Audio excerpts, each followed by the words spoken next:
Так, как устранить стук суппортов задних на Mazda 3. Вот я уже вставил тут трещотку шестигранником 4 миллиметра.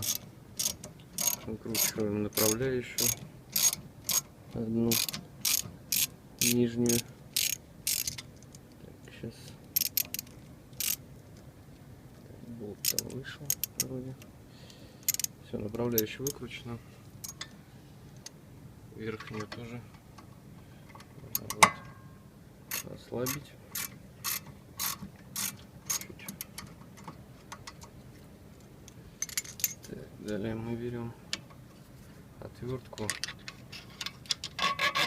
и вытаскиваем эту вот пружинку. И так, не стесняясь, можно погрубее.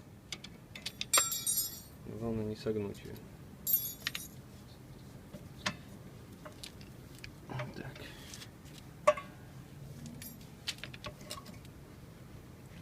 Все, отгибаем суппорт. Правда, плохо отгибается из-за того, что уже немножко приработался.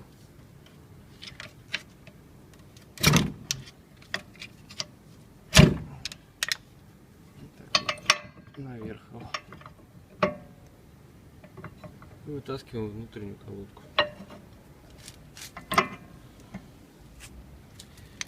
Причина этого стука заключается вот в этих вот пружинках, которые нужно вот так вот отогнуть, разогнуть в разные стороны, и стук прекратится.